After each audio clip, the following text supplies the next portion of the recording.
Mostly ಪಂಚರಾಜ್ಯಗಳ ಈ ಚುನಾವಣೆಯ ಫಲಿತಾಂಶ 2 ರಾಜ್ಯಗಳಿಗೆ ಸಂಬಂಧಪಟ್ಟಂತ ಹೊಸ ಅಧ್ಯಾಯ ಪ್ರಾರಂಭ ಆಗ್ತಾ ಇದೆಯಾ ಅನ್ನೋದು ಪ್ರಶ್ನೆ. ಒಂದು ಪಶ್ಚಿಮ ಬಂಗಾಳ, ಮತ್ತೊಂದು ತಮಿಳುನಾಡು. ಪಶ್ಚಿಮ ಬಂಗಾಳದಲ್ಲಿ ದೀದಿ ವರ್ಸಸ್ ಮೋದಿ ಅನ್ನುವಂತ ಪ್ರಶ್ನೆ ಇತ್ತು. ಮೋದಿ ಅವರ ಮೋಡಿ ವರ್ಕೌಟ್ ಆಗಿದೆಯಾ ಅಂತ ಮಹೇಶ್ ಸರ್ ಹೇಳ್ತಾ ಇದ್ರು. ಎಕ್ಸ್ಪೈರಿ ಡೇಟ್ ಇರುತ್ತೆ ಕೆಲವೊಂದಕ್ಕೆ ಅಂತ. ದೀದಿ ಅವ್ರಿಗೆ ಹಂಗಾದ್ರೆ ಎಕ್ಸ್ಪೈರಿ ಡೇಟ್ ತಂದಿಟ್ಟಿದ್ದಾರ ಅಲ್ಲಿನ ಮತದಾರರು ಅನ್ನೋದು ಪ್ರಶ್ನೆ. ಗೊತ್ತಿಲ್ಲ. ಮೋದಿ ಅವರ ಅಲೆ ವರ್ಕೌಟ್ ಆದಂಗೆ ಕಾಣಿಸುತ್ತೆ. ಸತತ 15 ದಿನಗಳ ರ್ಯಾಲಿ, ಸಮಾವೇಶ, ಶಕ್ತಿ ಪ್ರದರ್ಶನ ಪಶ್ಚಿಮ ಬಂಗಾಳದಲ್ಲಿ ವರ್ಕೌಟ್ ಆದಂಗೆ ಕಾಣಿಸುತ್ತೆ. Didi is a fighter. She'll bounce back. She is a fighter. Yes. No expiry date for her. ಅಲ್ಲ ಈ ಎಲೆಕ್ಷನ್ ಅಲ್ಲಿ but she is a fighter. She will bounce back definitely. ಯಾಕೆಂದ್ರೆ ಇಡೀ ಕೇಂದ್ರ ಸರ್ಕಾರವನ್ನ ಎದುರಿಸ್ತಂತವ್ರು ಅವರು. ನನಗೆ ಅಂತಿಮವಾಗಿ ಕುತೂಹಲ ಇರೋದು ಪಶ್ಚಿಮ ಬಂಗಾಳದಲ್ಲಿ ಟ್ರೆಂಡ್ ಚೇಂಜ್ ಆದ್ರೂ ಪರವಾಗಿಲ್ಲ ಸರ್, ಭವಾನಿಪುರದಲ್ಲಿ ಪಶ್ಚಿಮ ಅಂದ್ರೆ ಮಮತಾ ಬ್ಯಾನರ್ಜಿ ಅವರು ಗೆಲ್ತಾರ ಅನ್ನೋದು ಪ್ರಶ್ನೆ ಇದೆ. ಕಾರಣ ಅವ್ರ ಮುನ್ನಡೆಯಲ್ಲಿದ್ದಾರೆ. ಸುವೇಂದು ಅಧಿಕಾರಿ ಅವರು ಇಷ್ಟೊತ್ತು ಮುನ್ನಡೆ ಕಾಯ್ದುಕೊಂಡಿದ್ರು. ಬಟ್ ಈಗ ಮಮತಾ ಬ್ಯಾನರ್ಜಿ ಅವರು ಮುನ್ನಡೆ ನಂದಿ ಗ್ರಾಮದಲ್ಲಿ ಸುವೇಂದು ಮುಂದೆ ಇದ್ದಾರೆ. ನಂದಿ ಗ್ರಾಮದಲ್ಲಿ ಸುವೇಂದು ಮುಂದೆ ಇದ್ದಾರೆ. ಭವಾನಿಪುರ ಕಾಲಿಘಾಟ್, ನಾನು ಕಲ್ಕತ್ತಾದಲ್ಲಿ 1-2 ವರ್ಷ ಇದ್ದೆ. ಸೊ ಅದು ಇಟ್ ಇಸ್ ಎ ಸೆಂಟರ್. ಅವರ ಮನೆ ಸಹ ಅಲ್ಲೇ ನಿಯರ್ ಕಾಲಿಘಾಟ್.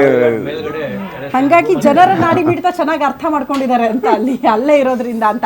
ಬಾಗಲಕೋಟೆ ದೃಶ್ಯ ನೋಡ್ತಾ ಇದ್ರಿ. ಆಲ್ರೆಡಿ ಕಾಂಗ್ರೆಸ್ ಕಾರ್ಯಕರ್ತರ ಸೆಲೆಬ್ರೇಷನ್ ಬಾಗಲಕೋಟೆಯಲ್ಲಿ ನೋಡೋದಕ್ಕೆ ಸಿಗ್ತಾ ಇದೆ. 4 ಸುತ್ತು ಡಿಎಂಕೆ 9 ಗಂಟೆಗೆಲ್ಲ ಡಿಎಂಕೆ ಆಫೀಸ್ ಮುಂದೆ ಚೇರ್ಸು ಟೆಂಟು ಎಲ್ಲ ಹಾಕೊಂಡು ರೆಡಿ ಇದ್ರಂತೆ ಸೆಲೆಬ್ರೇಷನ್ಗೆ. ಈಗ ಎಲ್ಲ ಚೇರ್ಸ್ ತೆಗಿತಾ ಇದಾರಂತೆ ವಾಪಸ್ಸು. ಟೆಂಟ್ ಎಲ್ಲ ಕಿತ್ತಾಕಿ ಚೇರ್ಸ್ ಎಲ್ಲ ವಾಪಸ್ ತೆಗಿತಾ ಇದಾರೆ ಡಿಎಂಕೆ. ಒಂದು ವಾರದಿಂದ ಎಲೆಕ್ಷನ್ ಆದ್ಮೇಲೆ ಎಲ್ಲ ಈ ಎಡಿಎಂಕೆ ಸರ್ಕಾರದ ಮೇಲೆ ಕೇಸ್ ಹಾಕಿದ್ರಲ್ಲ ಡಿಎಂಕೆ ಅವರು ಎಲ್ಲ ವಿಡ್ರಾ ಮಾಡ್ತಿದ್ರಂತೆ ಬೇರೆ ಬೇರೆ ಊರಿನಲ್ಲಿ. ಹೇಳ್ತೀನಿ ಕೇಳಿ, ಒಂದು ಸರ್ಕಾರ ಹೋಗುತ್ತೆ ಅನ್ನೋದು ಇಂಡಿಕೇಶನ್ ಇತ್ತು.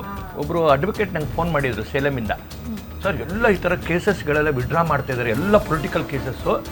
ಇದ್ರ ಅರ್ಥ ಏನಂತಂದ್ರೆ ಡಿ ಎಂ ಕೆ ಬರೋಲ್ಲ ಅಂತ. ನಾನು ಯಾಕೆ ಅಷ್ಟು ಹಠ ಹೇಳ್ತಿದ್ದೆ ಅಂದರೆ ಅದು ಗ್ರೌಂಡಲ್ಲಿ ಕಾಣಿಸ್ತಿತ್ತು.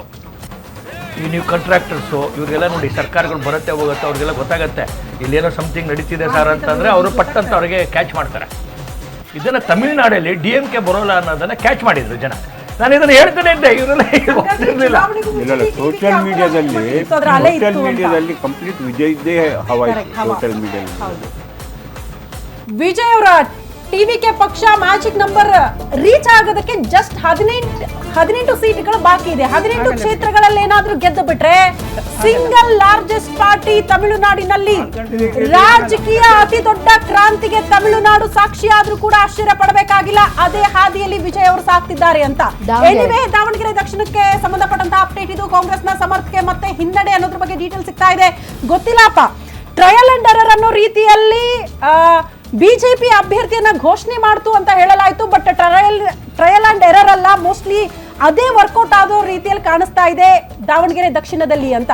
ಬಿಜೆಪಿ ಅಭ್ಯರ್ಥಿ ಶ್ರೀನಿವಾಸ ದಾಸಕರಿಯಪ್ಪ ಅವರು ಮುನ್ನಡೆ ಸಾಧಿಸಿದ್ದಾರೆ ಅನ್ನೋದ್ರ ಬಗ್ಗೆ ಡೀಟೇಲ್ ಸಿಗ್ತಾ ಇದೆ. ಅಲ್ಲಿಗೆ ಅಲ್ಪಸಂಖ್ಯಾತ ಸಮುದಾಯ ಯಾವ ಪಕ್ಷದ ಕಡೆಗೆ ನಿಂತಿರಬಹುದು ಅನ್ನೋದನ್ನ ಡಿಸೈಡ್ ಮಾಡುವಂತ ರಿಸಲ್ಟ್ ಆಗುತ್ತೆ. ಅಲ್ಲಿಗೆ ಕಾಂಗ್ರೆಸ್ಗೆ ಹೊಡೆತ ಕೊಡುವಲ್ಲಿ ಸಮುದಾಯ ಯಶಸ್ವಿ ಆಗಿದೆಯಾ, ಅಲ್ಪಸಂಖ್ಯಾತ ಸಮುದಾಯ ಅನಿವಾರ್ಯ ಅನ್ನೋದನ್ನ ತೋರಿಸಿಕೊಡುವ ಪ್ರಯತ್ನ ಆಗಿದೆಯಾ ದಾವಣಗೆರೆ ದಕ್ಷಿಣದಲ್ಲಿ ಅನ್ನೋದು ಕುತೂಹಲ. ನೋಡಿ, 3 ರೌಂಡ್ಸ್ ಆಗಿದೆ ಈಗ. 3 ಮತ್ತು 4ನೇ ರೌಂಡ್ ಆಗಿದೆ. ಯಾಕಂದ್ರೆ 8:30 ಶುರು ಮಾಡ್ತು ಅಂದ್ರೆ ಅರ್ಧ ಗಂಟೆ ಇಟ್ಕೊಳ್ಳಿ ಒಂದೊಂದು ರೌಂಡ್ಗೆ. ಅದು ಹತ್ತತ್ರ 3 ರೌಂಡ್ ಆಗಿದೆ. 3 ಅಥವಾ 4ನೇ ರೌಂಡು. ಇದು ಒಂದು 4ನೇ ರೌಂಡು ಅಂದರೆ 14 ರೌಂಡ್ ಇರುತ್ತೆ. 15 ರೌಂಡ್ ಇರ್ಬೋದು. 15 ರೌಂಡಲ್ಲಿ ಅಂದರೆ ಒಂದು 30% ಆಫ್ ದಿ ವೋಟ್ ಕೌಂಟ್ ಮಾಡಿದ್ದಾರೆ. ಒಂದು ಟ್ರೆಂಡ್ ಸೆಟ್ ಆಗಿರುತ್ತೆ.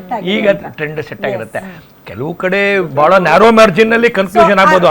100, 200, 50 ವೋಟ್. ಕರ್ನಾಟಕದಲ್ಲೇ 20 ಕಾನ್ಸ್ಟಿಟ್ಯೂನ್ಸಿ ಇನ್ವೇರಿಯಬಲಿ 100 ವೋಟಿಂದ 5,000 ವೋಟ್ ಒಳಗಡೆ 20 ಕಾನ್ಸ್ಟಿಟ್ಯೂನ್ಸಿ ಇದಾವೆ. ಬೇರೆ ಕಡೆನೂ ಆಗ್ಬೋದು. ಬಟ್ ಇನ್ ಇಂಡಿಕೇಟ್ ಬಟ್ ಕೆಲವು ಕಡೆ ಒಂದು ನಿಮ್ಮ ಇದಾಗುವಾಗ ಸಪೋರ್ಟ್ ಬಿಜೆಪಿಗೆ ಸಪೋರ್ಟ್ ಇರುವ ಒಂದೊಂದು ಏರಿಯಾ ಇರುತ್ತದೆ, ಮತ್ತೆ ಕಾಂಗ್ರೆಸ್ಗೆ ಸಪೋರ್ಟ್ ಇರುವ ಆಗ ಕಂಪ್ಲೀಟ್ ಚೇಂಜ್ ಆಗುತ್ತೆ. ಟ್ರೆಂಡ್ ಹೋಗ್ತದೆ. ಹಂಗೆ ಏನಾರು ಇದು ಕೊಡ್ತೀಯಪ್ಪ, ಟೀ ಕಾಫಿ ಕೊಡ್ತೀಯ, ಏನಾರು ಕಾಫಿ ಕೊಡ್ತೀಯ.